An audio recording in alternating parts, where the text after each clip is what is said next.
I'm continuing to answer questions that people who follow a Challenge to Cycle tour across America for at-risk kids have asked. And the question I'm going to ask, was asked right now is, who is the most interesting person you have met along the way? Every person, seriously, that I met along this trip was very interesting because everybody has a story, everybody has a personality. So each person was very, very interesting. But there was one significant person I met that I want to share with you because this little girl represented the whole reason for the ride.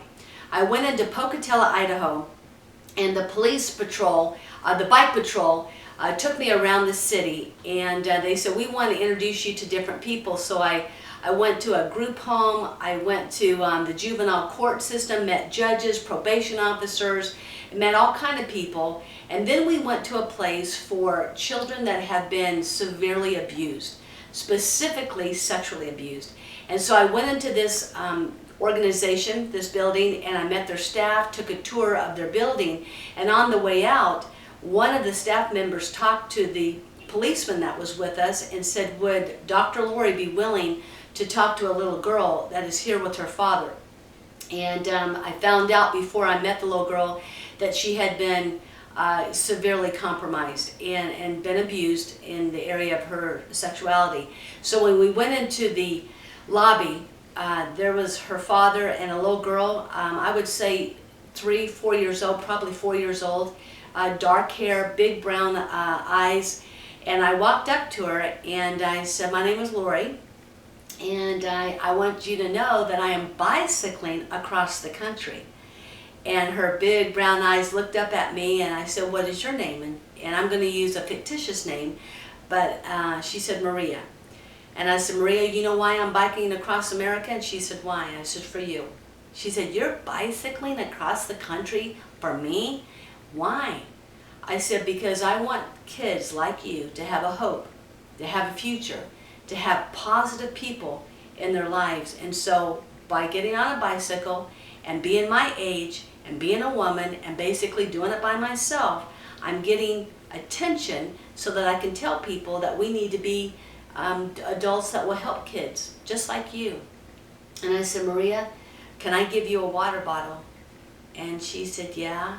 And I gave her a water bottle, and I said, every time you drink out of this water bottle, cold water, just remember, there are people, just like the people here in this building, and just like your dad who's sitting next to you, and just like me.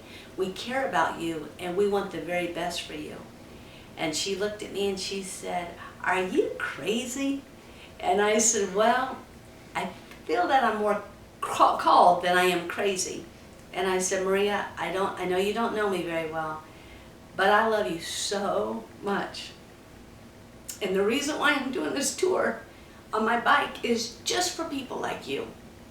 And I looked at her dad and I said, can I hug her? And he said, you're going to have to ask her. So I said, Maria, would you be okay if I hugged you? And she looked at me for a while and she nodded her head, and I hugged her. And when I let go of the hug, a great big smile came on her face. And she said, thank you, Dr. Lori, for riding your bicycle across America for me. And thank you for my water bottle. And you know, when I left, I tried not to cry in front of her, but she was so precious. And she couldn't help herself. She didn't have a voice. She didn't have a platform. But she did have a caring adult in her life, her father. And he was devastated by the facial expression on his face. I could see that. But what made it so significant is that it reminded me that no matter how high the mountain is, no matter how hot the weather can be, no matter what the circumstances on this bike tour, at the end of the day, I get a hot shower and I get a good meal and I start over the next day. For Maria, the climb out of her circumstance is quite tragic and long, but it is possible.